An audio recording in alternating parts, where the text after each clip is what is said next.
Type 1 civilization, you could tap the energy from a volcano at will, like you tap a keg.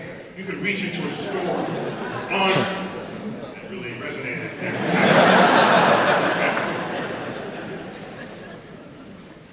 You can reach into a storm, as I alluded to earlier, unswirl it and use that energy. Earthquakes, you can stop the earthquake but use the energy that would have been expressed through it. That's a type 1 civilization. Type 2, you not only can control Earth energies, you can control the energy of your local star. Okay?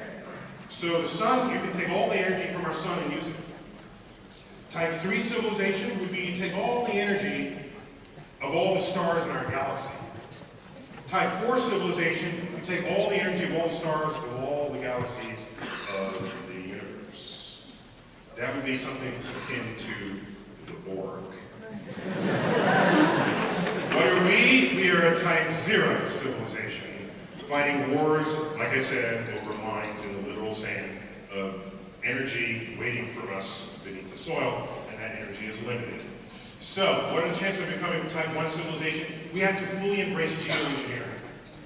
And there's some people who are working on it now, but it doesn't have the funding that I think it deserves. And I think that can be our only future survival here on Earth. Geoengineering. Upper deck, yes? Hi, Dr. Tyson. Thanks for coming to Florida again. Thanks so much. So you do a fantastic job of popularizing science and bringing the wonder that you share for science to everyone from middle schoolers to congressmen.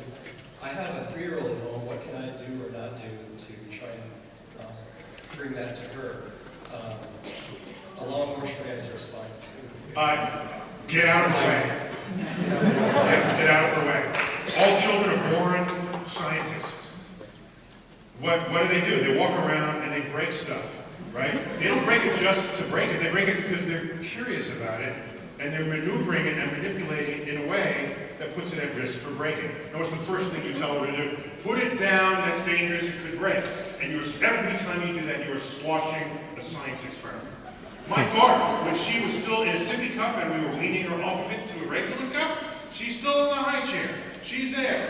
And the cup is there. She reaches for it and accidentally knocks it over, and the liquid runs along the table surface, and it can't jump the divider between the two eaves, so it drips to the bottom, and she leans over as much as she can, strapped in a high chair, sees it drip to the ground, and so I calmly cleaned it up, and I poured some more milk. I didn't say anything.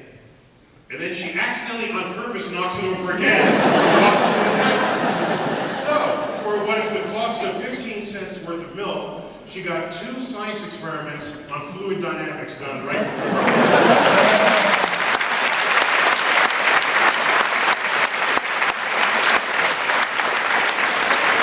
15 cents worth of milk. Do the experiment with an egg. If the kid goes in and starts playing with an egg from the egg tray of the refrigerator, as a parent, what's the first thing you say? Stop playing with the egg, you might break it.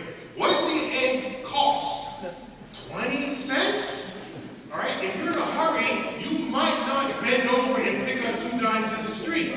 So let the kid play with the egg. And yes, the egg is going to break. That's an experiment in material strength. That's an experiment in things that are brittle. So they play, the egg breaks. Then a yolk comes out. What is that? So now there's a biology experiment waiting to happen. What is a yolk? It's yellow. A chickie is yellow. The thing becomes a chicken. There's a whole thing you can do for 20 cents. But no, you're saying put the egg away. It might break. Can you explain that to my wife, please?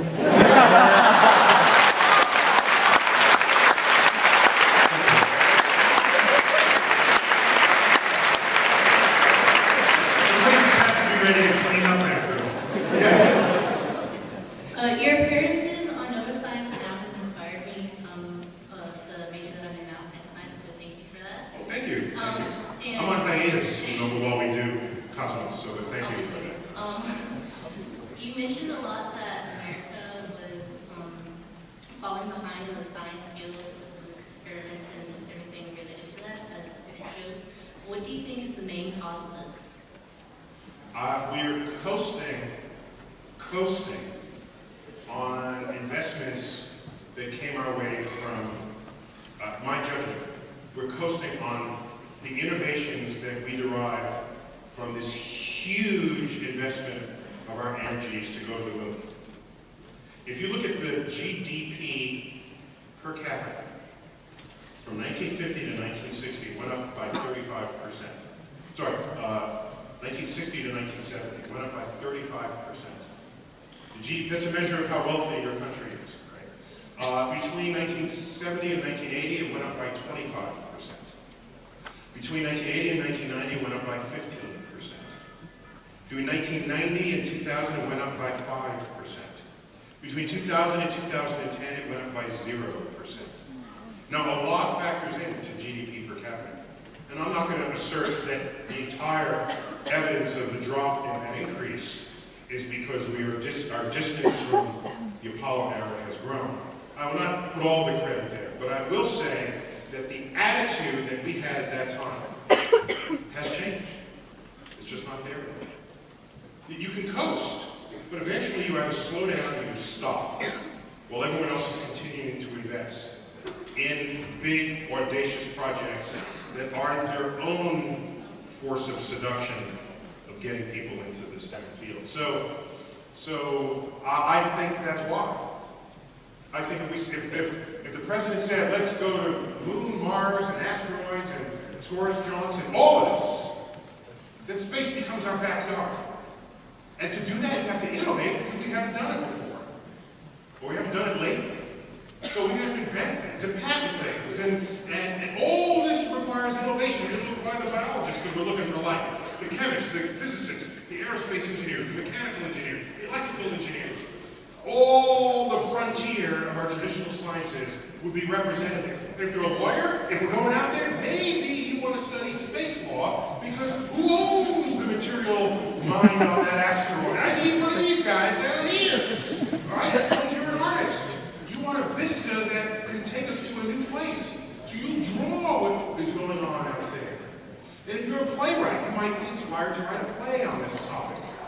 It's not an accident that the most successful science fiction franchise, which is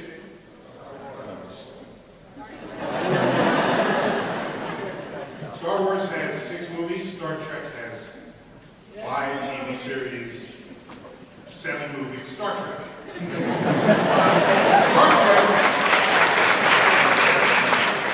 Star Trek was born in 1966 during the Gemini era. We were transitioning to Apollo. And that's still with us. That had a dream of the future. That was moral. That was, it was something you wanted. It was not dystopic. It was something tasty. Tasty to your soul of curiosity. So I will not ever underestimate the force imbued in what it is to dream big. And in this context, dreaming big is making the solar system our backyard. Next, right here.